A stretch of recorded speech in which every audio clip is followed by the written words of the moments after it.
This is At a Loss. I'm Timothy Giles, funeral celebrant, sharing conversations that I have with people I get to meet through my work. And one of them is you, Natasha Plunkett. Kia ora. Kia ora. You're just back from cancer camp? Yeah. Shocking pink getaway. Not retreat, getaway. Shocking pink. Shocking pink. What I call it cancer camp because it's quite an exclusive club to be part of Shocking Pink.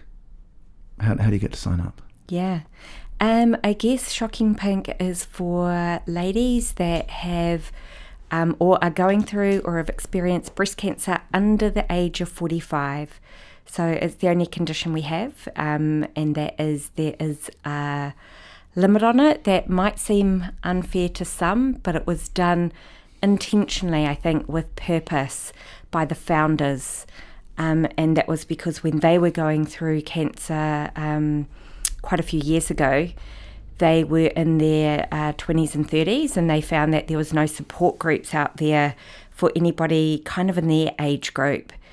How did you get to join?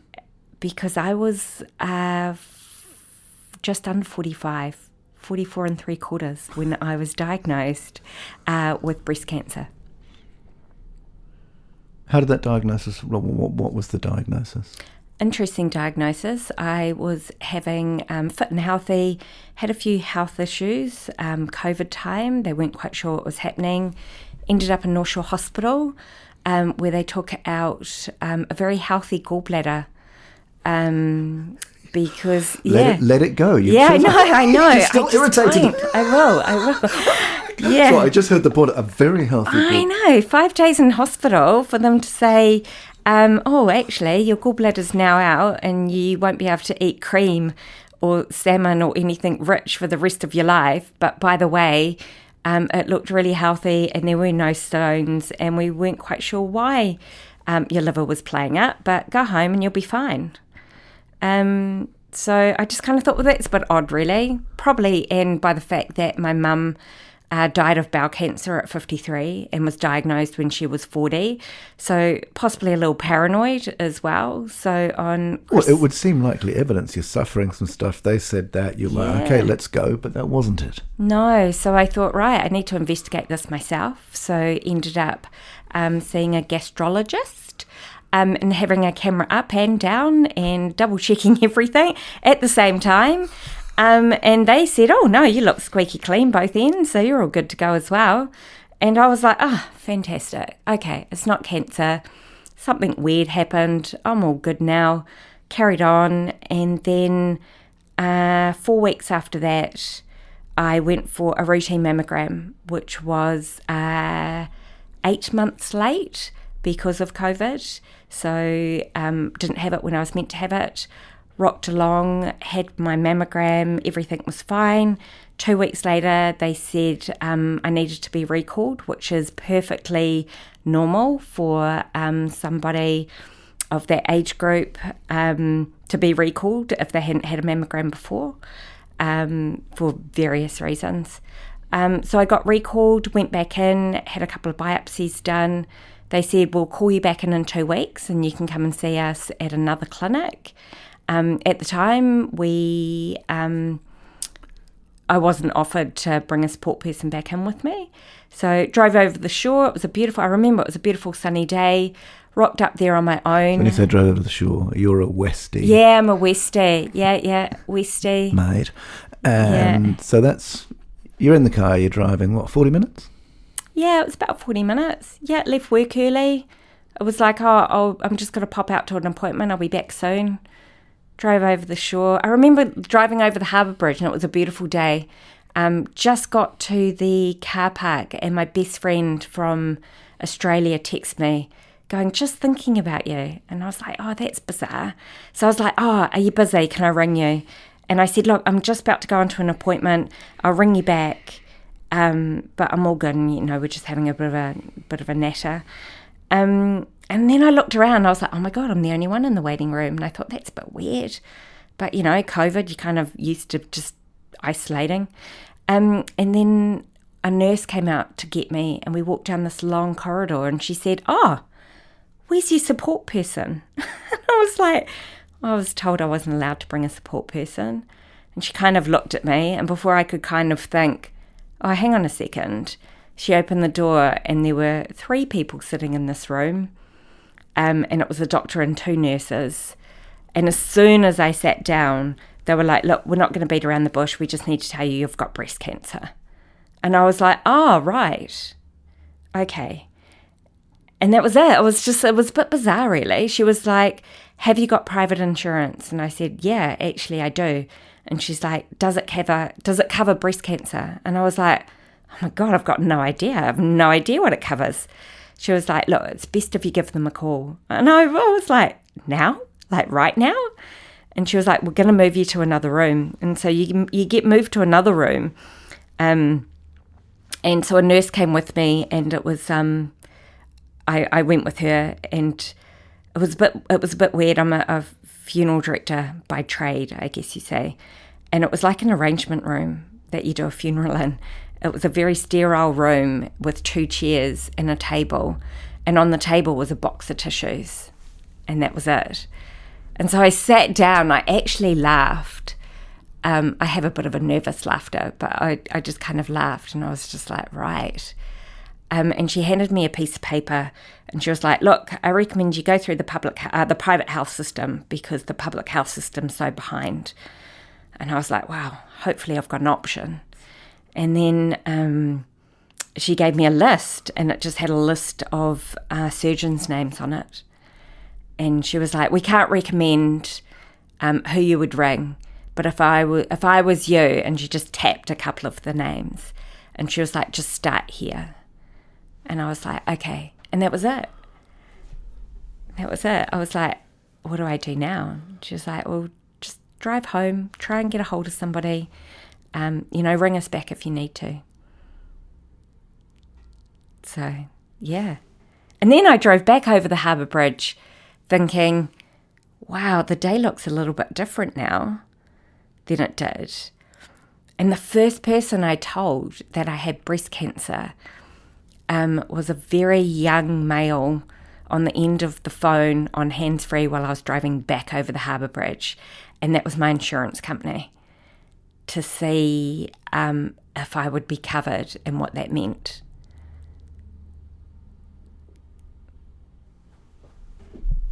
Shall I talk? Yeah. Thank you for telling the story. Right? So we haven't had this conversation. Yeah. And I really appreciate that. And it's awful. And as I'm listening to you and I'm seeing your facial expressions, it seems to me that you are still astounded at the way that happened. That the look on your face is incredulous. That how was it like this? Yeah, I think, it's not like that in the movies, is it? And it's not like that, I guess. Well, I'd hope it's not like that normally. I'm hoping it was just a hangover from COVID, and the timings and the time. But unfortunately, I don't think that is true, because when I am at Shocking Pink getaways and events, and you get to talk to, the 30-odd other women that are there with you, everyone's got a story. And some of the stories, unfortunately, are that people were misdiagnosed, or that the cancer got missed, or that the progression was so much more because of various reasons, or because they weren't taken seriously, or because they were so young, the doctors didn't progress, what they said was happening and what their symptoms were. So I looking back, I was lucky. I was lucky that I was having a routine mammogram. Yeah. So that is, it sounds to me, an alienating and isolating experience that you had. That was your entry into cancer. Yeah, it was. And Shocking Pink is, it seems to me, the complete opposite of that. Amazing. It's such the complete opposite of that. So Shocking Pink is a group of women that get it, I guess, for a better word. They get it, they understand, they are a support network, they are your friends, they are your sounding board, they're everything that you could wish out of, I don't want to say a support group because they're so much more than that.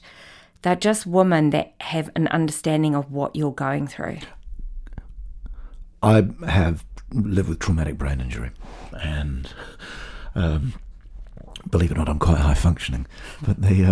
But when I've had one experience of going to brain injury camp. It doesn't exist anymore, but and there are people who are profoundly impaired in comparison to me. And what amazes me, when you said that term, if they get it, other people with brain injury who are massively and blatantly impacted look at me and they go, "Oh, you're brain injured." And these are people who comparatively, it's very obvious they're impaired. And I find it, and I don't know how they know, but they know. And I'm invited to sit with them. I'm invited into their conversation. And as I say it now, I'm feeling quite emotional, actually, because they get it. Yeah. And actually, it's weird to hear that and to notice the impact on me. We don't actually talk about brain injury. Like, we don't. That's not what we talk about. But when you get in there, and you've talked about the different diagnoses and in there and the Shocking Pink, do you sit in there and is it like, okay, tell me about your diagnosis, or like what's your focus? Because that get it, for me, it's about being seen and being allowed and belonging. That's my experience of mine. Yeah. So I guess we do it a little differently. Like, we don't all just sit around in a circle and introduce ourselves and say, I'm stage 3, grade 3, and the type of cancer that you've got. I think it is, it's more about knowing that everyone there has had their own, I don't like the word journey, but their own journey and their own experience with breast cancer, and that's enough to kind of gel us together.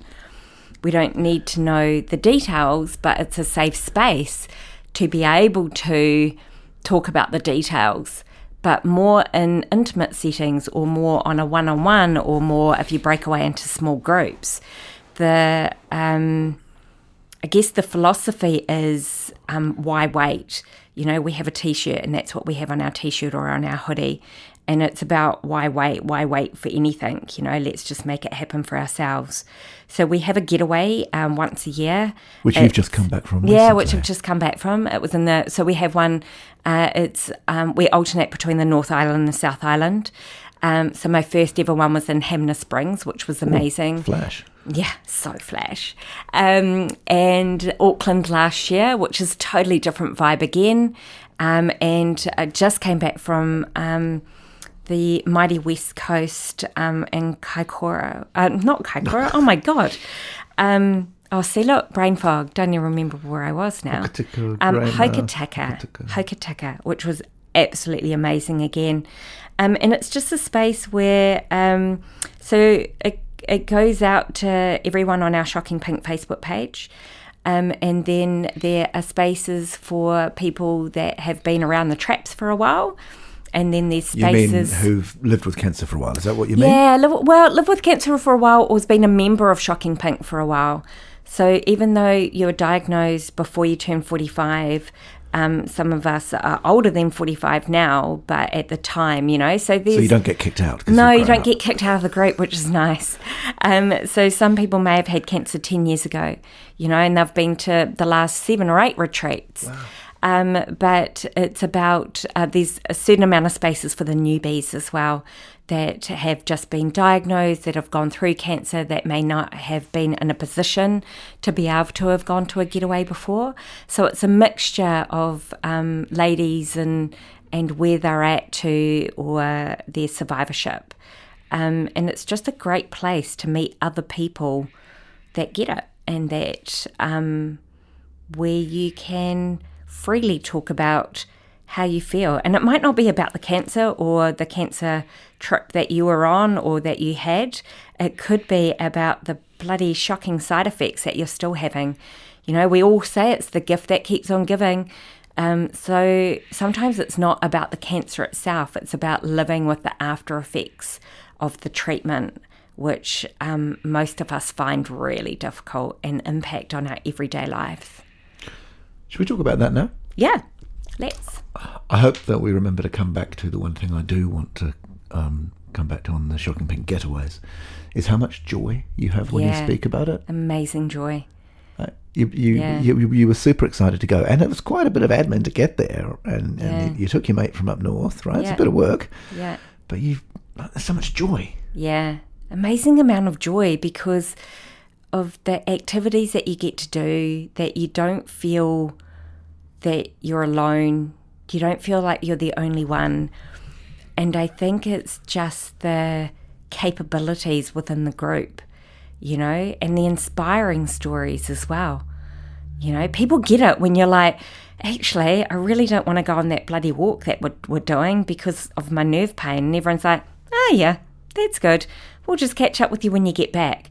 No one's like, oh no, come on, you'll feel better if you do it, or oh no, you should come along, or, you know, it's mind over matter, or any of that kind of bullshit. You know, it's just like, yeah, I totally get it. If you want to go and have a nap, fantastic, we'll wake you up before dinner time. Or if you just want to sit and have a chat. Yeah. Because neuropathy or whatever nerve pain might be, right? Yeah. Oh. Yeah. But sitting and hanging out, looking over the deck, or right? Yeah, absolutely. And there's so many different options that you can do. Different women come away. It's almost as if they've not been at the same getaway. 100%. Yeah, I think it's because you can get so much. What's the best word for it? I guess it's your perspective going into it. And I mean, your perspective changes when you're down there, but it's your own vibe going into it. I think from my personal opinion, me going on a getaway is the connection. I love connecting with all the people. I love connecting with the new people. I love connecting with the people that I only see once a year. And then I catch up on Messenger and you know, on our Facebook page and just seeing how much people are growing and what they're doing and how much they've changed in their lives and how different it is. And it's no different to anyone, you know, to another group of girlfriends that I've got that you've just known for a long period of time. You know, it might be the school mums and you see how they grow differently because their kids are at different ages and stages. And I think it's the same for the people in Shocking Pink. I think it's, you know, you kind of get to live alongside of them in their lives and go through those ups and downs. And it's, you know, not cancer related. It's just the everyday shit of life, you know, and sometimes it's the shit of life because of what the cancer took away from you or added to your life, you know. It's always positive and negatives, or it's just the fact that you know, some of the girls are going through some really harsh things because of their age as well as the cancer diagnosis, because they're looking at infertility, or they're looking at advice around IVF because they had to freeze their eggs, or they're looking at you know, now possibly I can't afford to buy a house because I've had to buy non-funded cancer treatments. It might be that the partner or husband or boyfriend that you had at the time isn't the partner or boyfriend or girlfriend or wife, that you've got right now because they were the dickhead and decided that you were too hard work because of what you were going through. You know, it could be that how do you talk to your young children about your diagnosis, or how do you know if your young children are coping, or how do you know if your older children are coping? It's just same but different. Where should we go? Anywhere. Okay. You choose. Some partners are shit. Some partners are shit. Some partners are shit and completely selfish when it's not all about them. And then some partners are next level. You know, some partners are amazing when the shit hits the fan. You said to me there's two clubs. And one of the conversations that comes out with Shocking Pinks, right, is... I don't have to talk to you about cancer because you get it because you've got it. So everything is in that context. We don't need to get into it. Okay, great. That's a bit harder. Great. That's a lot harder. Great. Well, so let's just carry on. Now, you said there's two clubs. Which club have you got? The shit partner or next level partner? I've got next level partner. But is this the conversation with each of the others? Where yeah, like, it is. And they say that. And they say, like, you know, what camping you in? Are you, you know, how's your boyfriend, husband, partner, girlfriend treating you? Or treating you now, or how is it? You know, me personally, I got the amazing supportive partner that didn't really know what he was doing, or husband that didn't really know what he was doing, but I had that unwavering faith that he was the rock, you know, and he didn't always get it right. And if I was in his position, I wouldn't always get it right, but I knew 100% he wasn't going anywhere, and that when the shit hit the fan, he was there. And unfortunately, that's not everyone's experience. Well, unfortunately, yes. Or fortunately, that they found out a lot earlier. They found out a lot earlier, than most people. They could have stayed with these people for a long period of time, which could have drained their lives even more, or it may have made them feel worse than letting the person go. Which is your recommendation? As in... If they're looking shit. Yeah, well, why wait? Isn't it? You know, it's the motto. I've got the T-shirt. I've got the T-shirt. We've all got the T-shirt. Why wait? Like, what are we waiting for? Are we waiting for them to change, or are we waiting for us to change? We don't need to change. We've already changed. We've had to change because of circumstances. The change happened the moment you walked into that sterile room with a box of tissues and went, right. Yeah. It changed. Yeah, completely changed. Cutting the not supportive and correct partner early, you like? Yeah, I can't talk from personal experience, so it's a bit hard for me to say, but I think what you'll find, and it's not just about partners and husbands, it's about friends. You'll find early on, or a little bit into, you know, your diagnosis, who your true friends and family are as well. Because you'll find that you've got either a support network around you, or that support network that you thought you had narrows or can narrow down. And that's because some people just don't know what to say or do. And we don't have an expectation on what needs to be said or what needs to be done for us. I mean, just because we've got cancer doesn't mean that we are that we're not as capable as we once were, or it's not that we don't still need to talk to somebody or vent about something. And it's not even that we necessarily want to talk or vent about our cancer. We want to have those normal conversations that we had with you about work and kids and just the bullshit of life. But people feel like, oh, but you're like next level. You're going through something so much harder, or you're going through something so much bigger. And it's not necessarily so. It's just you're going through something. You know, I guess it's the same as a head injury. But you still have to deal with the minutiae of life, and I like your thing, the bullshit of life. Yeah. It's like, and actually, can we? Let's not talk about the cancer. Can we just talk about how shit this thing is? Yeah. Or are you funny a bit hard? I'm funny a bit hard. Okay. Oh, that helps. Yeah. Yeah. Like your dog still has to go to the vet. Your kids are still going to school. There's still the everyday life admin that you're still going through, that you still want to talk about, because that's what you talk about with your mates. You still want to be invited. And I think that was the big thing as well. You still want to be invited to go somewhere, or you still want to be invited to your friend's house for dinner without them going, oh my God, do I have to cook you a special meal? Like sometimes, no disrespect to vegans, but you feel like a bit of a vegan. That people are like, oh my God, I can't invite you for dinner because you're too hard. And it's like, it's not about the dinner. It's about the invite. It's about inviting me to leave my house. It's about I may not be able to walk the 10Ks that I used to be able to walk, but come and take me for a walk around the block. I can still do a lot of talking in a 2K environment. So it's just I don't know, is that my piece of advice? Don't treat anyone any different than you treated them before.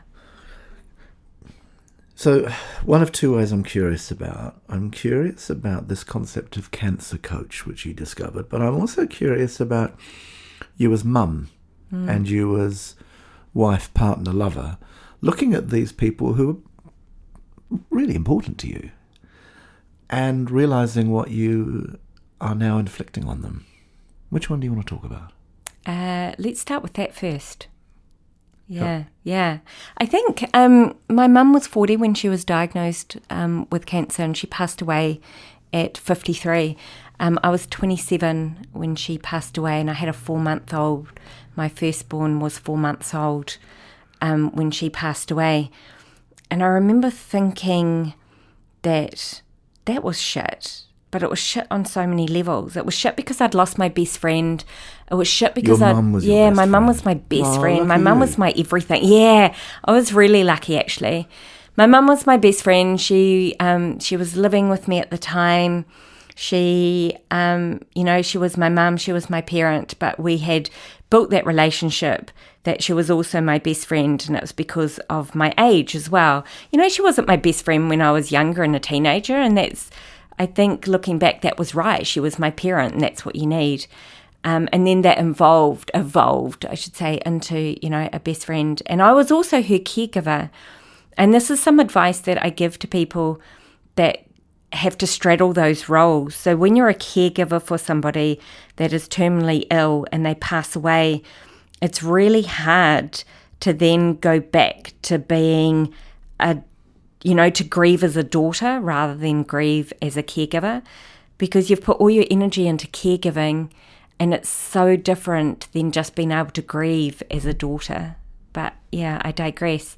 No, you don't. This is important. You've never talked about this with me. Yeah, I think I give that. I try and talk to people that come in from a funeral perspective as well, where they've been the main caregiver of somebody, that they've been on a journey before they get to that journey.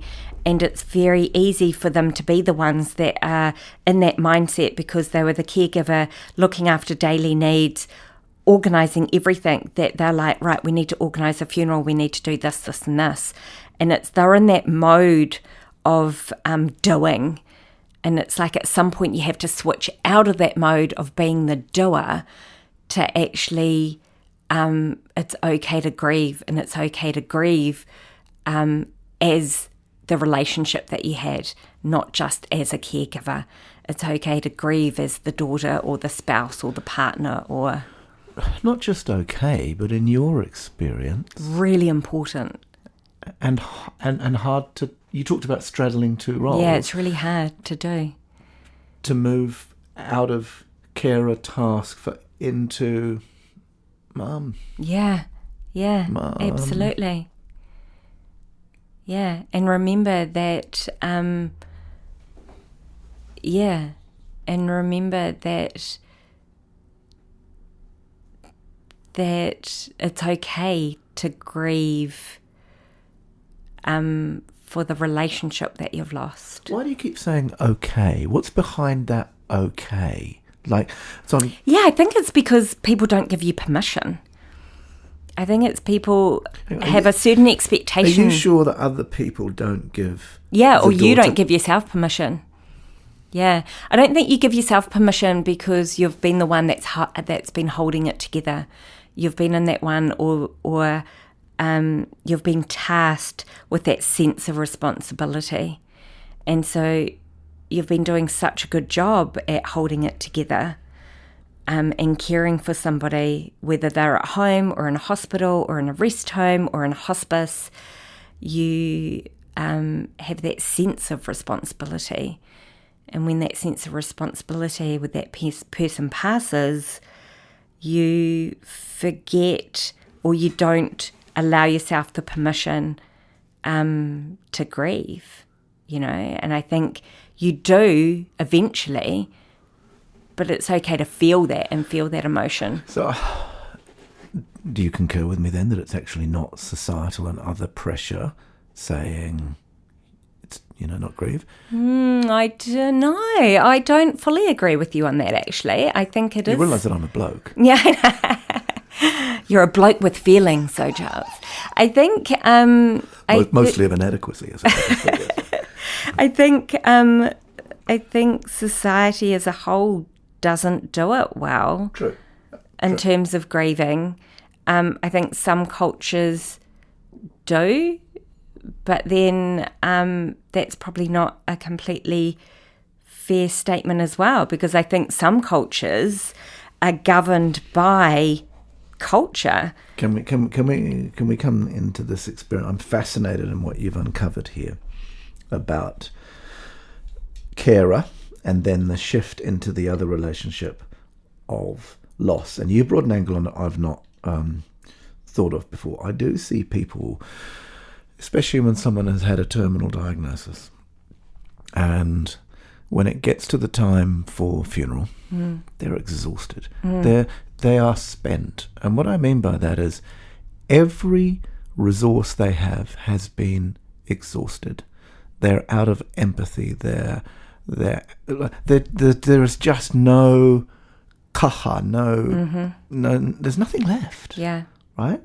And I wonder if that has to be able to be recovered from, and then I'm thinking in my mind of a woman I had the privilege of walking along a beach with last week, who has cared for her husband, her lover, her partner, right, of 18 years.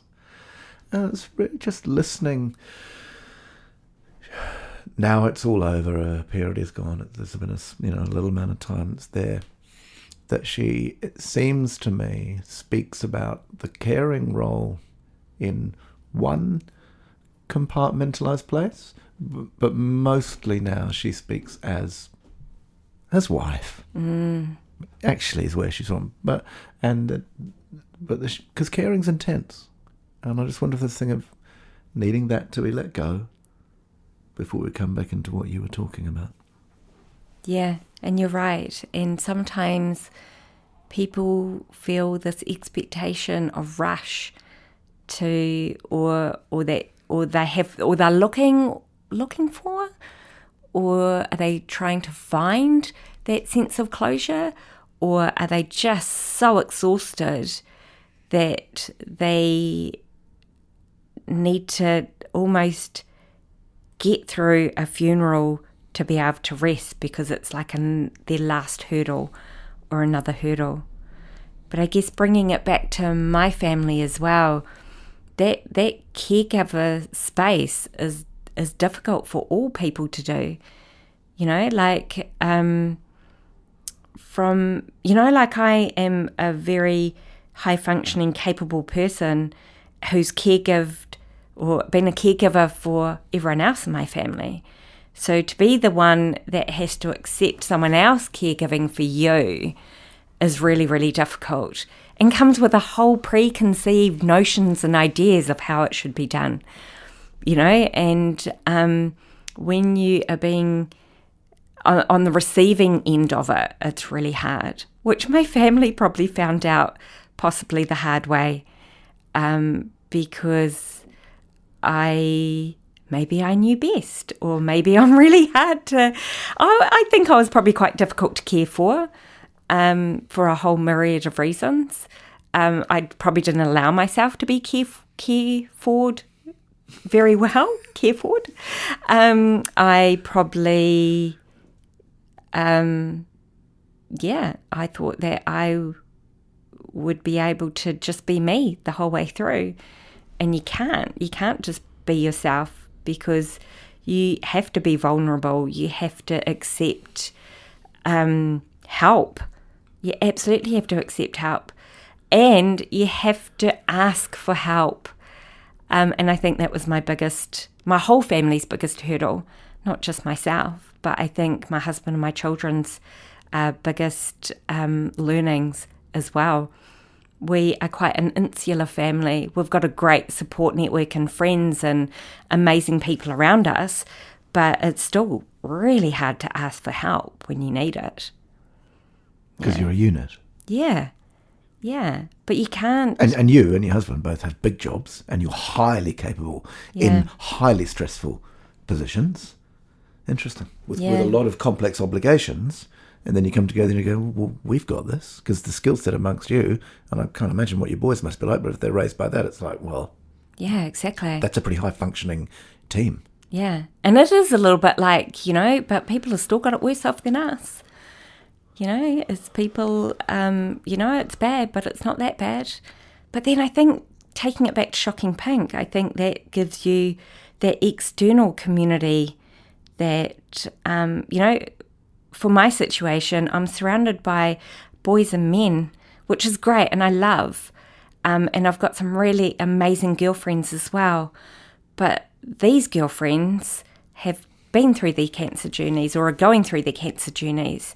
So it's a different type of relationship that you can have with them. We don't have to explain yourself, and you can only see them once a year, and you bond instantly again, and you catch up on their whole year's worth of activities, and you can still see them again next year and still have that same connection. Quickly. Yeah, really quickly, but with no need to explain yourself. A part of that, I wonder, you described what happens on the Facebook page, and it was pretty interesting there. Right? Yeah, the Facebook page is amazing. We do weekly wins. So on the Facebook page, we have this weekly win every Friday, and you can just put a little note out there to let everyone else know what your weekly win is, and one person's weekly win is completely different to another person's weekly win. It could be that you worked 20 hours that week, That's a lot. And that's an amazing weekly win for somebody. When that's been taken away from you. Yep. Okay. 100%. What's It could example? be that you had your second to last chemo treatment. It could be that you've gone through your final chemo treatment. It could be that you had your yearly mammogram and completely didn't freak out. You only freaked out 80% because your scanxiety was going through the roof. And Did you say scanxiety? Oh yeah, scanxiety. Scanxiety. You go through so many scans and blood tests and needles, and that you end up with anxiety around everything. So scanxiety is brilliant. Scanxiety. Yeah. Another thing that you've said is like you trade through the page. Oh, absolutely. We trade. Trade secrets. We trade wigs. We trade hats. We trade what did you do in this position. We trade bras. We trade anything that you can think of. We trade, or we have a wig library. We have resources. We have advice. I want to quantify that though. We have advice from personal perspectives. So we don't go on there saying you need to eat more kale, you should go sugar-free, don't drink alcohol, which is all probably quite valid things. But, we don't give advice that we think that an oncologist should give, because health professionals are still really important. So what is the advice that you find valuable there? That personally, I find holistic advice. I find advice from a whole person point of view. Become one with the universe. Yeah, exactly. You need to meditate more and and stop drinking so much. wine or bubbles. Doesn't sound like the Natasha that I know. Yeah. Oh, it's all in context. Depends on the day that you've had. But it's just advice, advice from people that have gone. Yeah, I know you don't know. I know, and I don't want you to know. I guess I don't want you to. Yeah, I don't want people to join the club. I'd be really happy if our numbers dwindled to 0. I don't want people to join our club. It's a great club when you're in it and that you need that support, but it's not a club that I want people to have to join. So can I talk about those who you talked about going every year and seeing someone again a year later? Yeah, or you don't necessarily get to see somebody a year later. Because? Because they've passed away. They have died. Yeah. I hate the word loss in terms of... well, you're on the wrong podcast. Yeah, I know. I'm sorry, Giles. I'm sorry. No, but from the we didn't lose somebody. We didn't lose them as in they... We didn't misplace them. We didn't misplace them. We didn't lose them in the supermarket. They died. They died of cancer that they didn't ask for, or they didn't want, or that they didn't choose, or they didn't get because they ate too much sugar. You have been going for how many years now to the Shocking Pink Getaway? That was my 3rd retreat that I've just completed. Yeah. How many women are not there because they've died, that you come and you meet these newbies and then you see other old friends, you're like, hey, good to see you again, and then you're like, she's not here? Yeah. Are there many of them? What's that like? Yeah, that's the hard part. I quite like the hard pink. Yeah, actually. the hard pink. I think that's got the hard Might pink. Maybe that's new terminology. Scanxiety and the hard pink. Pinks. That's the hard part of getaways from a personal point of view, but I think it's also a really lovely time for reflection. It's a really time to kind of hold those memories dear of the time that we did get to spend together with those people in a group, and the reflection of what those people brought to us into our group. And it's the not forgetting somebody because they're not physically there and present at that getaway, but telling the stories of when they were there at the last getaway and how important that was. At the going down of the gin and in the hangover morning. Yeah, we will remember them. They may not be there for the karaoke and the gin tasting and some of the other fantastic highlights that we do. But I think as a collective group, they're always with us. They're always with us because the diagnosis of some of the girls in our group is that they do have terminal diagnoses. And some of us in the group as well, or people with progressive cancer, it is always in the back of your mind. There's some milestones that you try and get to, 5 years cancer-free, 10 years cancer-free. But there's no guarantees. There's never any guarantees. There's no guarantees in life. So it may be that, I don't want to, it may be, the only word I can think of that comes to mind at the moment is that you could be a little bit smug in terms of, but that's not me. But how do you know what the future's going to hold? So... Well, and that's a wonderful clarifying moment that you say of understanding that you don't have control. And I love the way that you've explained that you acknowledge this. The cancer doesn't go away even then when one is 5 years in remission or cancer-free, because your body is different. You have been through something that people misunderstand the word resilience, and it's a hobby horse of mine, right? In that resilience is not going through this experience and then you're back to how you were. You're not. Resilience is resile from. First of all, you're like, no, resile. I can't. Enough. I know I said yes, right, to the contract, whether it was marriage or the job, but now not so much. I resile from it. And then the next part is salire, the springing back and forward. But you're different. And you having gone through all this treatment, it's different, right? Yeah. You are so high functioning and so highly competent and capable and have big jobs. And you do again now. But you're not who you were. No, I'm not who I was, but I'm a parallel person to that person. I don't want to say cancer changed my life, but it doesn't define me. And I didn't have an epiphany. I didn't think, like sometimes you're like, oh my God, am I meant to learn something from this? Am I meant to have an epiphany? Am I meant to change my life? Should I do things differently? Should I view things differently? Should I come onto a podcast?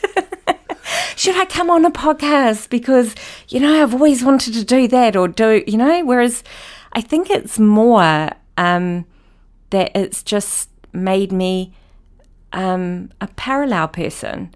I know, what just flashed to my mind right now was, it might have been back in the 80s or the 90s, was that movie, and it was something doors, changing doors or sliding doors.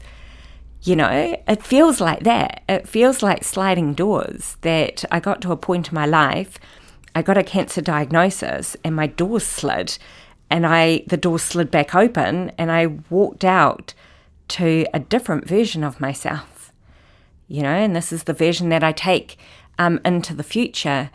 And I do things differently, but I didn't fundamentally change my life, or it didn't fundamentally change who I was. But I think that's because I was at a place in my life when I got diagnosed of being really happy where I was and who I was. And maybe that was a little bit more about self-reflection at the time. So now maybe I didn't need to fundamentally change, because I was really settled in knowing who I was. So I think that was really helpful. You didn't need the epiphany? Nah, I could have done without the diagnosis, but I didn't need the epiphany. But in saying that, everything's a learning exercise. So yes, I have a cancer coach right now, which would have been really good when I had the cancer. So there's acronyms for everything, and NED is our favourite acronym. That is no evidence of disease. So, Friday wins, when you put it on the Facebook page that you've had a scan and you've got a NED, it's like that's something to celebrate. But I do have a cancer coach, and that came about because my health insurance got brought out by another health insurance, and they had this really amazing... I'd never heard of this. Yeah. Where you could tap into a free...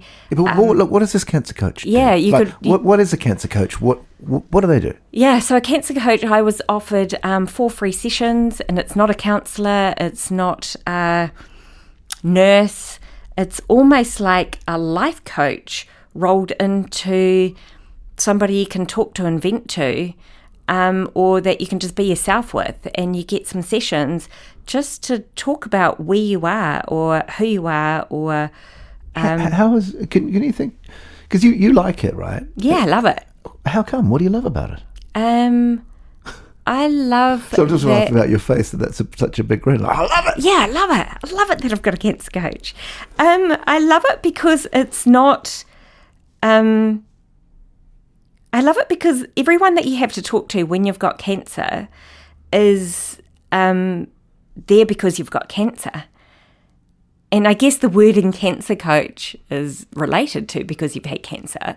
But now that I don't have any evidence of cancer, and my cancer coach and I can talk about my future and other aspects of that the cancer doesn't define me in, that's exciting.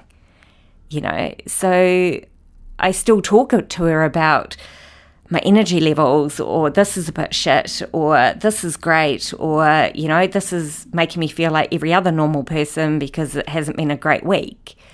But she gets it from a bigger perspective. So, and how does she coach you? Or is it... Yeah, it's like she's not a counsellor, so she doesn't offer you advice. She's like a little cheerleader. You know, like it's like somebody on your shoulder with pom-poms. That's like, it's like the Dallas Cowboys.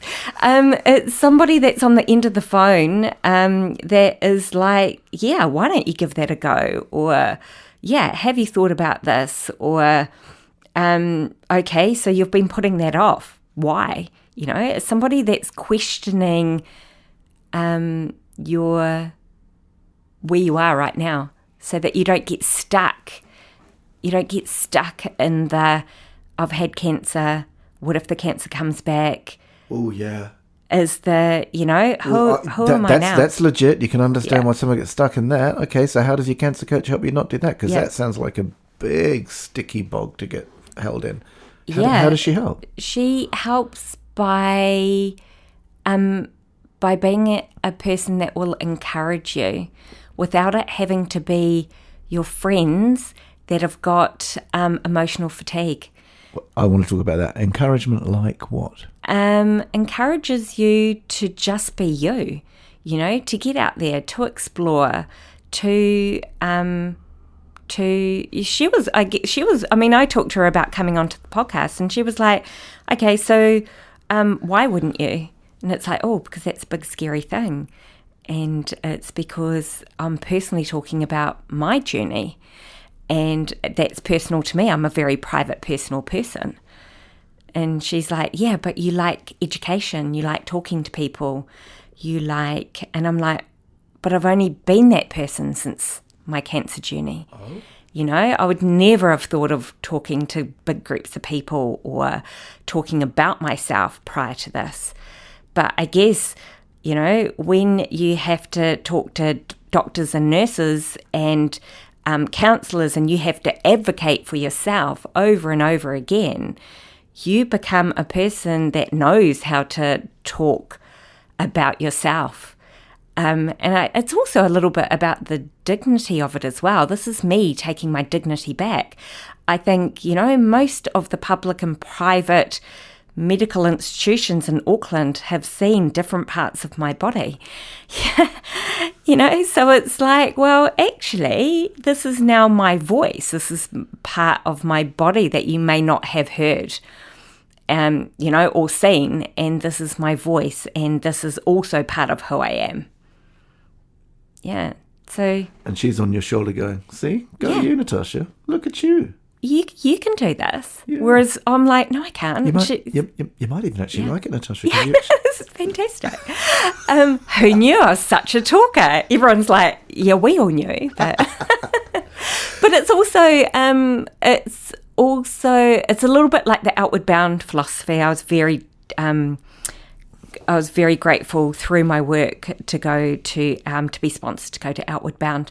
Wow, and it's lucky you. It was fantastic. You know, it's life-changing. There's so many things that can change your life. Cancer can change your life. Yeah, but let's just talk about Outward Bound. Outward Bound can change your life. How many days was it? It was 7. Okay, and you're grateful for it because? Because just like anything that you go through that's hard in your life, and whether it's an enjoyable experience or not, or something that puts you out of your comfort zone, is that you learn that you're way more capable than you've ever thought that you are.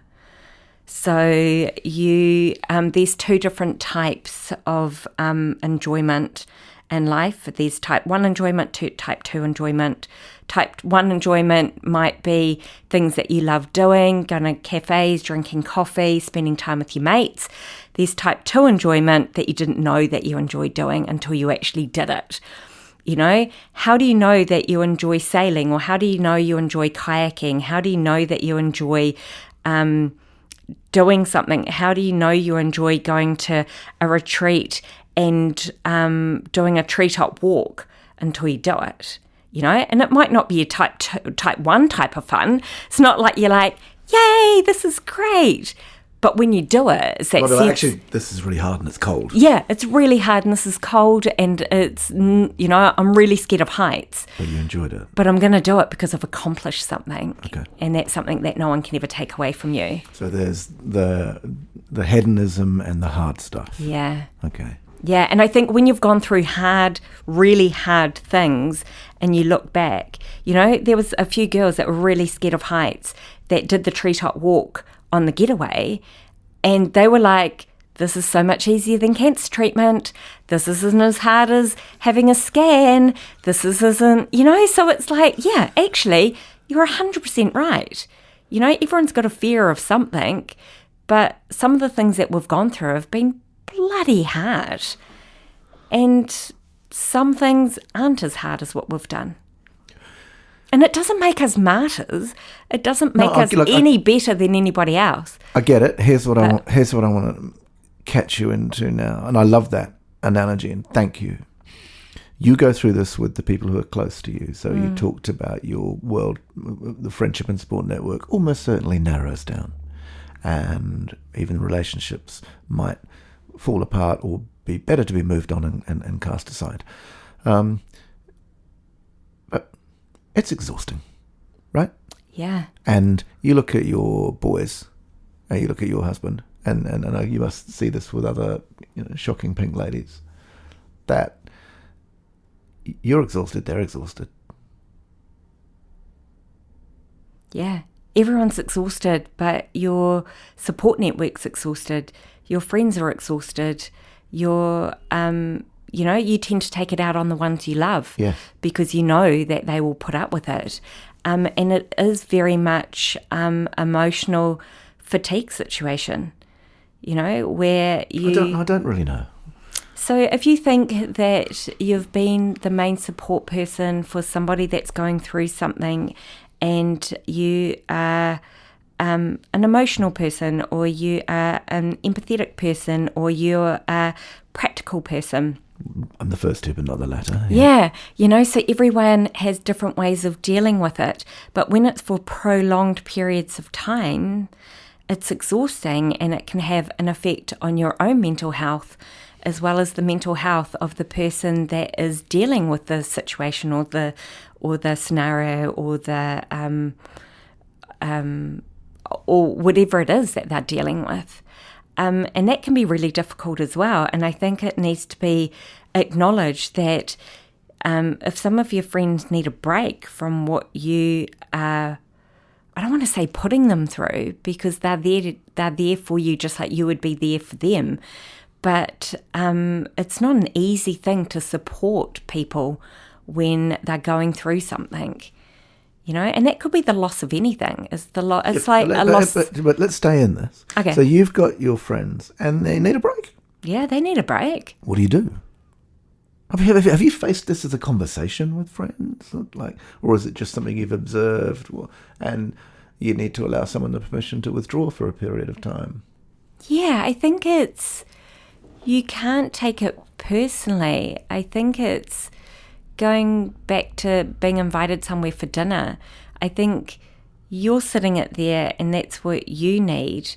But everyone else has got really busy lives and they've got everything else going on as well. And you can't be the centre of everyone's universe, and some days are good days and some days are bad days in terms of feeling like, where have your friends gone, or being smothered by your friends, or haven't heard from them in a while. And you've got to quantify that with, okay, how are they feeling right now? Are they fatigued? Is there something going on in their life? How can I support them? Friendships are two-way street. That in itself sounds quite enabling and useful, because what I'm listening to in my own head is you earlier on saying, can we not talk about the cancer? Can we talk about what's going on? And that thing of saying, actually, it's not about me right now, Cupcake. Yeah. What's going on for you? What's going on for them? Yes? Yeah. That seems to be like an agency, a way that you and yourself can shift out of being overwhelmed or smothered by the bloody cancer experience. Yeah. I am not defined by it. Yes, there's this is here, but how you going? Yeah. Things. What do you need? Yeah. Yeah. Exactly. Yeah. And sometimes even that question, right? What do you need? So you say that to someone that's going through active treatment, that has got brain fog, that's been overwhelmed by information overload, and then all your friends are like, but what do you need? And you're like, I just need to go to bed and pull the duvet up. I need someone to make some decisions for me and make shit happen. I need someone to make a decision for me. I have this conversation often with people who have experienced the loss of someone really close to them, right? That absolutely throat-clenching, heart-chilling grief. And in those early times particularly, and this one thing I really love about some of the way that, like some of the whakaaro Māori around tangi in the grieving, there's a conversation, and in one dialect it's whānau pani, right? And then I've been corrected on others in different dialects, so apologies for whatever. But if you are that and you are grieving, you don't do a thing, mate. Yeah, yeah. I walk my mate's dad, right, in the mud-eye, lying in state. I go to visit. He's he's usually doing the whakōrero. I walk in with my partner at the time. We're there, and he gets up to, do the little mihi, and they're like, "Sit down, man. You've got a job. It's a big job. Nah." Yeah. And another one was talking about the whānau Māori of her dying. Well, he died actually. That came in and the dishes were done, the food was organised, the car was sorted. And there's just an organisation, a structure, and it's like, you're grieving, you've got a job, get on with that. We're doing all this, and I love that thing of maybe I ask what you need, but maybe I also just think about it and do it. Yeah, and it doesn't need to be big. It doesn't need to be a show of love. People like to show love in different ways. We're talking acts of service, are we? Yeah, acts of service, or it could be just the text saying thinking of you. It's just the really simple things. Absolutely, like people don't turn down meals, but just make something and drop it over. No cream. No cream. Not if you don't have a gallbladder, apparently. And it's just that, but it's not just about me. This is another little handy tip. It would have been amazing if somebody had said to my husband, mate, I'm just going to pick you up and take you out for a beer. So that my husband's life wasn't all around the cancer as well. That he could just go out and talk. I hope someone did that. Yeah, they did. They did. But it was... I would be very disappointed in West Auckland if that didn't happen. They didn't. But it's, and I had some amazing friends that were also... that, for my youngest son, look, we'll just pick him up and take him out for the day, or we'll just take him out of the house, or he can come join our whānau for dinner and we'll drop him back, Yeah, we're going to the Waz or whatever. Yeah, exactly. Yeah. We've been conversating for an hour. My gosh. Yeah, and I know you've got lots of work obligations. You said something to me just before we turned the mics on, which was, my boys are sick of it, right? Yeah. They've had enough. And not just the boys, but also, friends and you are. Can you talk to that just a little bit and probably claiming that as something that's okay? Is that a clear enough question? No. Okay. So your boys are sick of the cancer. Yeah. Right? Yeah. So are you. Yeah. And you look at other friends. Now, you're allowed to be. Yeah. Yeah, it's more now. It's the medication, it's the operations, it's the ongoing side effects. So that's what I'm sick of. I'm sick of living with that, which then impacts on some of the things that I still can and can't do. Oh, hey. From a family I know you perspective. thought that you were Ned, but just one more thing for you to deal with. Yeah. And you are Ned, but just another thing for you to deal with. Exactly. Oh, just got another inconvenience for you. Another small indignity, if you wouldn't mind. Yeah. You said to me it's the gift that keeps on giving. It's the gift that keeps on giving. It's the, it's your digestive system might not ever recover fully. It's your habits of what you can eat or what you can't eat because of that. And you said to me that might change day to day. Yeah, This is a good day. I can. Yeah, it's a good day you could eat everything that you feel like, and then some other days it doesn't, and then some days, for me, oh my God, it's burnt toast. Oh, honestly, I was going through chemo treatment. That is the most pure, not putrid, what's it, but that really intense smell. Sorry, yeah. The smell of God, burnt acrid toast. smell. I was having chemo one day, and one of the nurses burnt the toast, and I started vomiting and I couldn't stop. And every time I smell burnt toast now, it takes me back, just takes me straight back. And I just feel absolutely nauseous, like instant. And my body goes into a state of complete anxiety. And I think, oh my God, here we go. It's burnt toast. But yeah, it's my kids, it's my husband, it's everybody. It's the gift that keeps on giving. It's the exhaustion of it all. So, handy tip, there's exhaustion and there's tired. If you're tired, you go to bed for a couple of days, you take a holiday, you have a couple of really good sleeps, and bang, you're all good to go again. Exhaustion, I'm sure this is similar from a brain injury point of view as well. Exhaustion is when your body or your brain literally shuts down and it says, that's it. I actually can't physically, you can't do anything else. I really want to. Yeah.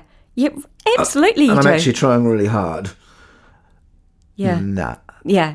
Yeah. And your body's like, no, you're hitting your brick wall and that's it. God, it's frustrating. And that you could feel like that for a couple of days. And then you might bounce back out of it, or you might think, shit, I've got to do a whole lot of self-care. Oh, yeah, hang on, that's a good one, eh? Let's do some self-care and fit that into my busy life as well as everything else. Oh, yeah, that's right, the self-care's walking the dog. Right, I don't have enough energy levels to walk the dog. Self-care's doing the banking. Yeah. Oh, I love that. Yeah, it's Okay. like, whoa, hang on a second, that's right, I'm meant to be doing self-care as well as everything. But it's just, it's just hard. Life's hard. Everyone's life's hard. Life's not easy, but it's just sometimes it's harder than others. We're going to wrap.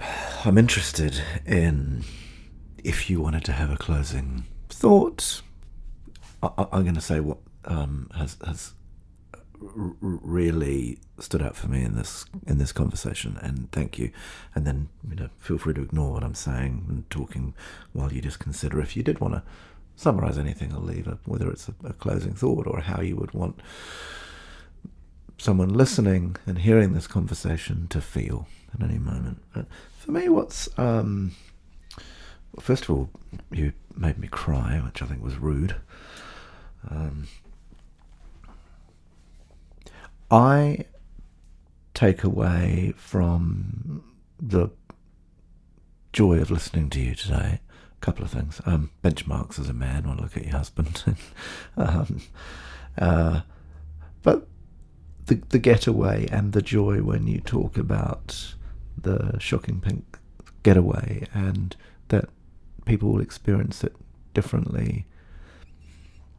But the joy that it brings you, and for me, the effort it takes to go and do something like that, and your whole family have to put in effort and allow stuff, and you have to put in a lot of effort to go, and yet your joy, and it just makes me challenge and think, anyway, that's just a challenge for me, so I take that away. And the secondary thing that I get for you is it's allowed to be hard. It's allowed to be whatever our own life-limiting experiences and illnesses or conditions might be. That can be present, and at the same time, so can a bit of fun both can be simultaneously being experienced by me. And I don't actually have to choose. I don't actually have to be positive and motivated and up. I can be experiencing whatever I'm experiencing, the neuropathy, the whatever else it might be, and I can still go, oh, I'm going to sit down, I'm going to have a wine and have a bit of a laugh, and you're going to talk about stuff. That's what's going to happen. And I might be in pain, and I might be confused, and I might be a bit overwhelmed, but actually we're just going to do that. That's going to be cool. So that's what I got. Thank you. You're welcome. So I guess my closing words is perspective. It's all about your perspective. And even on the getaway is different people's perspectives and what they bring to it as well. But you're absolutely right. The joy that the getaways bring me is immense, because it's the amount of fun that we have and the amount of laughs that we have, and it's the connection that we have, and it's the humour that only a group of ladies that have been bound together by what we have can experience. It's the lewd jokes, it's the, I've got a right breast, you've got a left breast, let's flash somebody as they're walking past, and, between us we've got a pair. It's the meme that goes around at Getaway about, we have to pack, but don't forget to pack an extra, pair of underwear in case you shit yourself. And then I need to pack this because we're going on a wet weather walk, but don't forget to pack the extra pair of underwear in case you shit yourself. It's the, don't forget these shoes. But, it's that kind of getting it that's just indescribable. And it's the perspective. It's the, we're all going through this, or we've been through this, and it's a shit environment to be in, but the joy that you can find in it has been amazing. I don't regret any part of my cancer journey because it makes me me.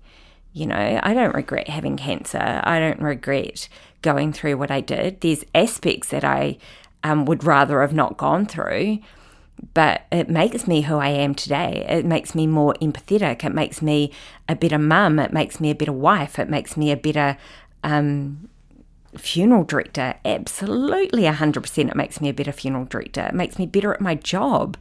It makes me better at being a human being and having an understanding of what other human beings are going through. So it's all about perspective. And it's not finding those silver linings. It's just finding the perspective in the shit. Beautiful way to finish. And your thematic moment for me, there's the why wait t-shirt, but actually I like the way that you look at other people and say, they're probably just dealing with the bullshit of life. Absolutely. This is At a Loss, the clearly badly named podcast. Thank you, Natasha. If you've got thoughts about the conversation that we've had today, or conversations that you think we ought to have, then please get hold of me, Giles at ataloss.nz. So that's the at emblem and then ataloss.nz.